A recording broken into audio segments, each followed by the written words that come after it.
Hello everyone, welcome back. स्वागत है आप सभी का आज की इस नई वीडियो में नई जानकारी के साथ। तो जैसा कि यहाँ पे आप लोगों को आज की वीडियो में बताने वाले हैं कि जो कि अनट्रांसफरेबल बेनिफिशियरी लिख के आ जाता है आप लोगों के स्टेटस में, और इसके लिए आप लोगों का काफ़ी कमेंट आया था कि सर इस प्रॉब्लम को हम किस तरीके से सही करेंगे। ठीक है, तो आज की कंप्लीट इस वीडियो में बताने वाले हैं आप लोगों को आखिर ये प्रॉब्लम आती क्यों है, और आती है तो इसको हम सही किस तरीके से कर सकते हैं। क्या हम घर बैठे सही कर सकते हैं, या फिर हम किस तरीके से इसको सही कर सकते हैं, फ्री में कर सकते हैं या फिर पेड कर सकते हैं।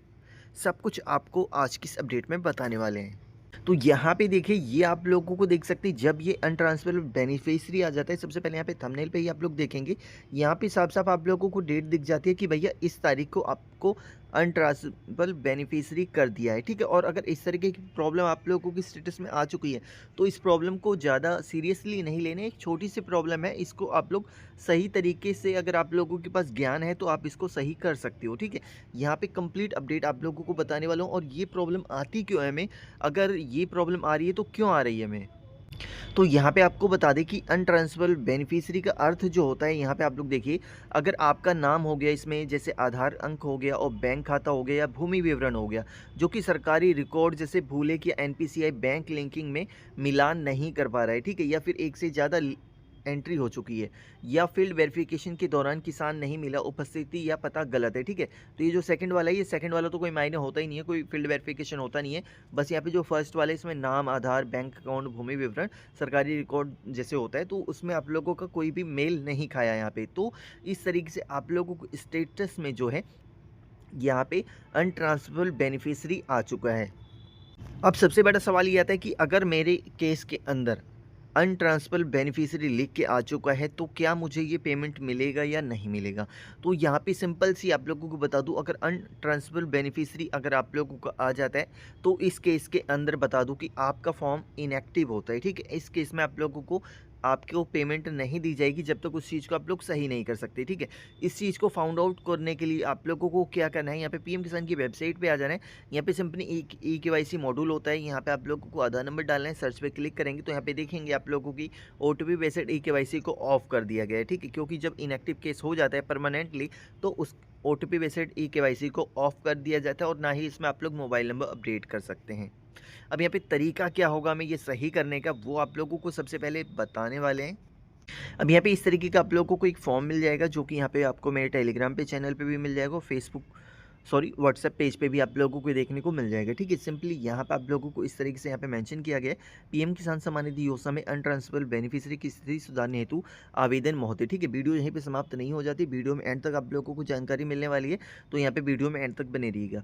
यहाँ पे आप लोग देख सकते हैं, यहाँ पे आप लोगों को यहाँ पे साफ साफ मेंशन किया गया है, सभी ने निवेदन है कि मैं आपको यहाँ पे पूरा नाम डालना है, पिता का नाम डालना है, ग्राम का नाम डालना है, तहसील का नाम डालना है, जिले का नाम डालना है, और निवासी हूँ। मैं प्रधानमंत्री किसान सम्मान निधि योजना का लाभार्थी हूँ, किंतु वर्तमान में मेरी स्थिति पोर्टल पर अनट्रांसफरेबल बेनिफिशियरी दिखा रहा है, जिसके कारण मेरी किस्तें बंद हो गई है। मैंने अपना आधार नंबर, बैंक खाता विवरण तथा भूमि अभिलेख सही तरीके से जमा किए हैं। कृपया मेरा विवरण पूर्ण सत्यापित कर योजना का लाभ पुनः प्रारंभ करने की कृपा करें। और यहाँ पे जो मैंने दस्तावेज यहाँ पे प्रस्तुत किए हैं, यहाँ पे आप लोगों को आधार कार्ड की फोटोकॉपी देनी है, बैंक पासबुक की फोटोकॉपी देनी है, जो कि डीबीटी से लिंक होना चाहिए, और भूमि अभिलेख यानी कि खतौनी फर्द जो होती है वो आप लोगों को देनी है, और पीएम किसान पंजीकरण का विवरण प्रिंट आप लोगों को। ठीक है, यहाँ पे ये सारे डॉक्यूमेंट आप लोगों को लेने हैं। उसके बाद आपसे निवेदन है कि कृपया मेरे आवेदन पर आवश्यक कार्रवाई हेतु मेरी स्थिति एलिजिबल बेनिफिशियरी में सुधार करने की कृपा करें। यहाँ पे आप लोगों को अपना नाम डाल देना है, आधार संख्या डाल देना है, पीएम किसान रजिस्ट्रेशन आईडी डालनी है, मोबाइल नंबर डालना है, तारीख डालना है, और यहाँ पे पता डालना है। ठीक है, अब यहाँ पे आप लोगों को जो भी कृषि विभाग का ब्लॉक होगा, ठीक है, वहाँ पे ब्लॉक पे ले जाके इस फॉर्म को आप लोगों को जमा कर देना है। अब जमा तो अब जब आप करोगे, जब आपके पास ओरिजिनल डॉक्यूमेंट होंगे, भैया खतौनी आप लोगों के पास होगी, तभी आप लोग इस चीज़ को कर सकते हो। ठीक है, तभी आप लोगों के अंदर हिम्मत आएगी कि हाँ, मैं जाऊँगा, सीना तान के जाऊँगा, मैं अपना फॉर्म सही करवाऊँगा। तो यहाँ पे वो लोग सही करवा सकते हैं, बट यहाँ पे जिन लोगों के पास डॉक्यूमेंट की कमी है, अब वो लोग किस तरीके से सही करवा सकते हैं उसके बारे में भी आप लोगों को बताने वाला हूँ। ठीक है, तो यहाँ पे जैसे ही आप लोग ब्लॉग पे जाएंगे, वहाँ पे वो आपकी एप्लीकेशन को देखेंगे, और वहाँ पे वो रिक्वेस्ट डाल देंगे, और रिक्वेस्ट डालने के बाद हमें किस तरीके से पता लगेगा कि भैया हमारा फॉर्म सही हो गया या नहीं हुआ है, अब उसके बारे में भी आप लोगों को बताना चाहता हूँ। तो यहाँ पे देखिए इसी तरीके से जब आप लोग अपने पीएम किसान का स्टेटस चेक करेंगे ना, जैसे कि यहाँ पे देखिए ये तो मेंशन ही रहेगा, कोई दिक्कत नहीं है। अब इसके बाद क्या करना है, यहाँ पे डेट ऑफ इनएलिजिबिलिटी रिवोकेशन, ठीक है? यहाँ पे इस वाले कॉलम में जब ये आपका फॉर्म सही हो जाएगा, यहाँ पे उस फॉर्म की सही होने की तारीख आ जाएगी, ठीक है? जब यहाँ पे आप लोगों की डेट आ जाए, तब आप लोगों को किसी भी जन सेवा केंद्र यानी कि सीएससी सेंटर से फेस केवाईसी या ई-केवाईसी फिंगर ई-केवाईसी नहीं होगी, फिंगर केवाईसी होगी या फेस केवाईसी करनी होगी, या फिर आप लोग मोबाइल नंबर अपडेट करेंगे, ठीक है? ये चीज़ करने के बाद आप लोगों को फॉर्म एक्टिव हो जाएगा, और जब सरकार पेमेंट डालेगी तो वो पेमेंट आप लोगों के बैंक अकाउंट के अंदर क्रेडिट हो जाएगी। अब यहाँ पे इसका समाधान एक तरीका और है जो कि यहाँ पे घर बैठे किया जाता है। अब वो किस तरीके से किया जाता है उसके बारे में भी आप लोगों को बता देता हूँ। अब जैसे जो कि यहाँ पे पीएम किसान क्वेरी के समाधान है, यहाँ पे जैसे कि इनएक्टिव है, तो जो कि मैंने आपको बता दिया है कि आपका केस अगर इनएक्टिव है, अनट्रांसफरेबल बेनिफिशियरी है, तो यहाँ पे अगर आप लोग राजस्थान के हैं तो यहाँ पे ये पेड है, पंजाब है, महाराष्ट्र है और मध्य प्रदेश है, ठीक है?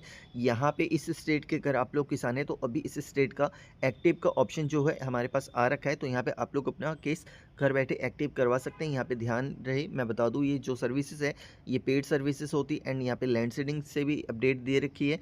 यहाँ पे यूपी, झारखंड, महाराष्ट्र, हरियाणा, पंजाब, राजस्थान, बिहार, हिमाचल प्रदेश, मध्य प्रदेश, आंध्र प्रदेश, ठीक है? अगर इस स्टेट के हैं तो इन स्टेट की आप लोगों की लैंड सीडिंग भी हो सकती है, और इनएक्टिव का जो है मैंने यहाँ पे बता दिया है। तो ये चीज़ें आप लोगों को घर बैठे मिलने वाली है, बस व्हाट्सएप पे आप लोगों को यहाँ पे अपनी प्रॉब्लम बतानी है कि मेरी ये प्रॉब्लम है, सही होगी या नहीं होगी, अगर होगी तो किस तरीके से होगी, फ्री होगी या पेड होगी। तो यहाँ पे मैंने कंप्लीट आप लोगों को मेरे भाई कंप्लीट अपडेट बता दी है, कंप्लीट अपडेट बता दी है। तो जितने भी किसानों का ये अनट्रांसफरेबल बेनिफिशियरी की प्रॉब्लम है, आप इस प्रॉब्लम का समाधान पा सकते हो, यही वो तरीका है, ठीक है? इसके अलावा कोई भी तरीका नहीं है। पहला ऑफलाइन तरीका है और दूसरा जो ऑनलाइन तरीका है, वो चाहे आप उस नंबर पे कॉल करो या फिर आपके नियर बाई जो भी सीएससी केंद्र है, आप उनसे जाके संपर्क करो कि सर क्या आप ये मेरा फॉर्म सही करवा सकते हो। अगर उनके पास एक्सेस होगा तो वो आपका फॉर्म सही करवा देंगे, जो कि यहाँ पे सही होते ही आप लोगों को सरकार की तरफ से पेमेंट इशू कर दिया जाएगा।